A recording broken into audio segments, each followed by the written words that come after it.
हिमाचल प्रदेश से इस वक्त की बड़ी खबर राज्यसभा को लेकर आ रही है। वहां करीब 9 विधायकों के क्रॉस वोटिंग की खबर है। अटकलें ये तेज है कि हिमाचल में सुक्खू सरकार पर खतरा मंडराने लगा। हिमाचल प्रदेश में जबरदस्त सियासी हलचल है। 9 विधायकों के क्रॉस वोटिंग की खबर है, यानी कि ये 9 विधायक पाला बदल चुके हैं। हिमाचल में 9 विधायकों ने बीजेपी के लिए वोट डाला है, इस तरह की खबरें हैं। क्रॉस वोटिंग से सुक्खू सरकार पर भी अब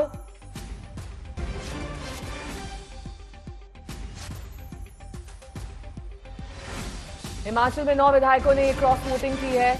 अब ऐसे में सुक्खू सरकार पर भी खतरा मंडराने लगा है।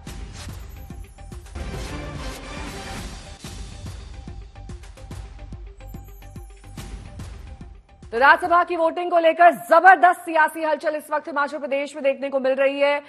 एक तरफ उत्तर प्रदेश में किस तरीके से अखिलेश का कुनबा बिखर गया, यहां पर सुक्खू सरकार पर खतरा मंडराने लगा है। कर्नाटक में भी कमोवेश यही हाल है। कर्नाटक में भी क्रॉस वोटिंग की खबरें आ रही हैं। तो लोकसभा चुनाव का ट्रेलर ये माना जा रहा है और उधर उत्तर प्रदेश में योगी सरकार के लिए एक बड़ी जीत बताई जा रही है। मनोज पांडे जो चीफ पर्यवेक्षक थे, उनका इस्तीफा और उसके बाद से ही लगातार कयास लगाए जा रहे थे कि अब और ज्यादा क्रॉस वोटिंग देखने को मिलेगी। हिमाचल में भी क्रॉस वोटिंग हुई है। इसी पर और ज्यादा जानकारी देने के लिए मनजीत सहगल मेरे सहयोगी जुड़ गए हैं तमाम जानकारी के साथ। मनजीत, हिमाचल में 9 लोगों ने क्रॉस वोटिंग की है। अब ये 9 वोट किसके खाते में गए हैं ये तो अभी नहीं साफ हो पाया है, लेकिन इस तरीके से सुक्खू सरकार पर जो खतरे के बादल हैं और इस पर एक आशंका भी उन्होंने व्यक्त करी थी वोटिंग से पहले, वो सच साबित हो रही है।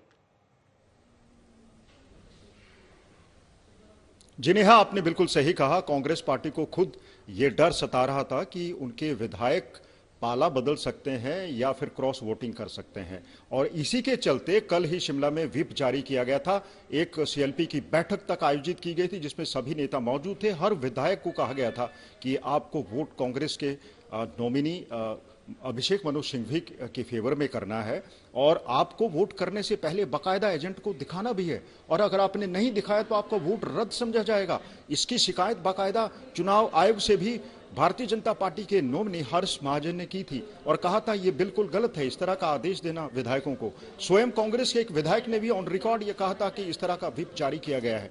और अब देखिए खबरें आ रही है कि हिमाचल प्रदेश में भी बड़े स्तर पर क्रॉस वोटिंग हुई है। हालांकि सूत्र बताते हैं कि आंकड़ा 9 है और उससे ज्यादा भी बढ़ सकता है। अब किस किस विधायक ने ये क्रॉस वोटिंग की है और किसके फेवर में की है, फिलहाल ये 4 बजे के बाद साफ हो पाएगा, लेकिन सूत्र बता रहे हैं मैं लौटूंगी आपके पास। इस बीच राज्यसभा के बीजेपी उम्मीदवार हर्ष महाजन ने क्या कुछ कहा है वोटिंग के बाद, सुनिए। सबसे मैंने वोट मांगा है, आगे उनकी मर्जी है। अब आज रिजल्ट आ जाएगा, उसमें पता लग जाएगा। सर, संख्या बल आपके पास है नहीं, ऐसे में नहीं है। हमने तो कॉन्टेस्ट इंटरेस्टिंग बनाया है। मेरे आने से हलचल हो गई है, तो हलचल रहनी चाहिए जिंदगी में, तो ऐसे ही चल रहा है। ठीक है, मैं सबको जानता हूँ, तो संपर्क में तो सारे ही थे। सबसे मैंने वोट मांगा है, आगे उनकी मर्जी है। अब आज रिजल्ट आ जाएगा, उसमें पता लग जाएगा। मनजीत सहगल मेरे सहयोगी जुड़े हुए हैं तमाम जानकारी के साथ। मनजीत, देखिए हर्ष महाजन तो ये कह रहे हैं कि मेरे आने से हलचल बढ़ी है और हलचल ऐसी रहनी चाहिए, लेकिन ये भी एक तरफ मान रहे हैं कि संख्या बल उनके पास नहीं है। देखिए नेहा, जैसा आपने कहा कि हर्ष महाजन ने सचमुच ही इस चुनाव को दिलचस्प बनाया। वो इसलिए बनाया क्योंकि हर्ष महाजन एक वरिष्ठ कांग्रेसी नेता थे और 2002 में ही उन्होंने भारतीय जनता पार्टी को ज्वाइन किया था। आपको बता दें कि वो 3 बार विधायक रह चुके हैं, एक बार वो कैबिनेट मंत्री रह चुके हैं, और उनको पूर्व और स्वर्गीय मुख्यमंत्री वीरभद्र सिंह का चाणक्य कहा जाता था। हर्ष महाजन सभी विधायकों को इकट्ठा करते थे, पूरा कुनबा संभालने की जिम्मेवारी उनके स्पुर्द होती थी जब भी हिमाचल में चुनाव होते थे। अब देखिए उन्होंने अब पाला बदला और भारतीय जनता पार्टी में शामिल हो गए, और भारतीय जनता पार्टी ने एक रणनीति के तहत उनको राज्यसभा चुनाव के मैदान में उतारा।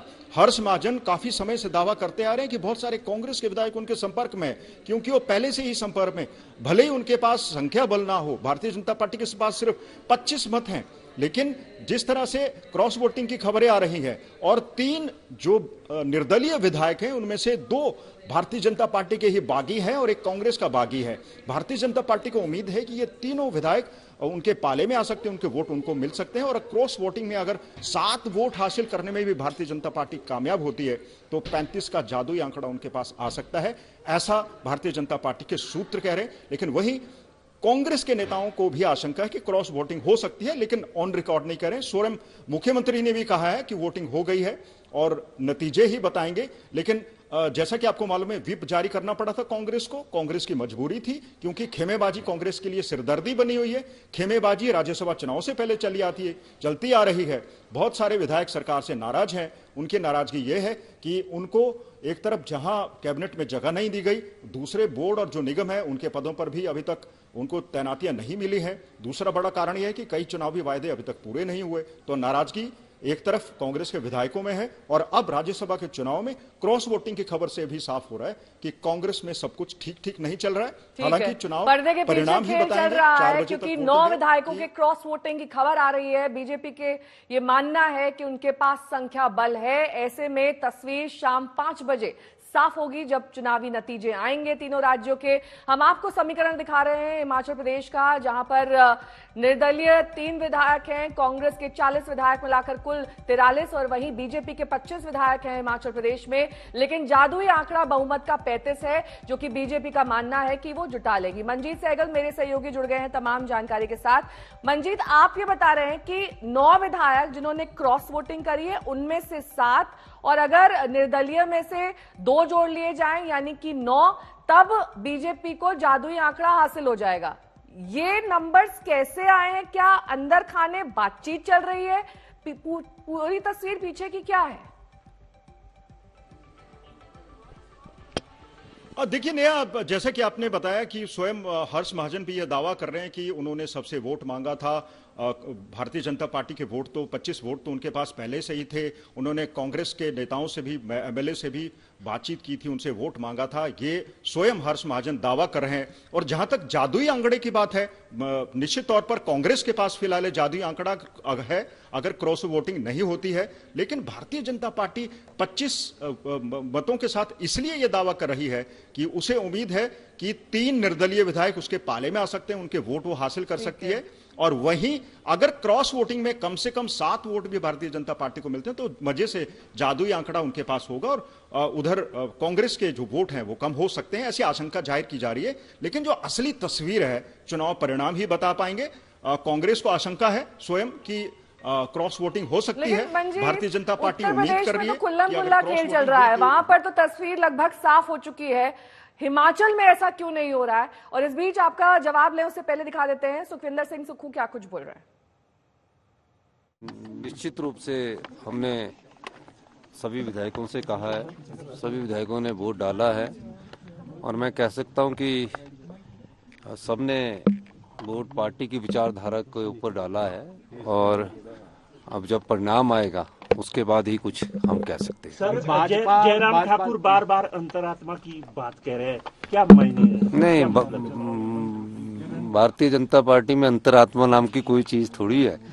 वहाँ तो पैसे अंतरात्मा चलती है।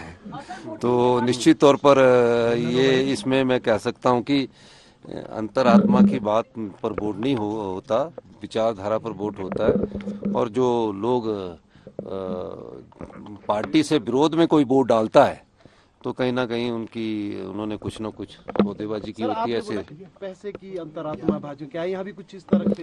देखो, मेरे ध्यान में नहीं आया। मैं तो एक बात कह रहा हूँ कि आपकी बात का जवाब मैं दे रहा हूँ, यही मैं कहना चाहता हूँ।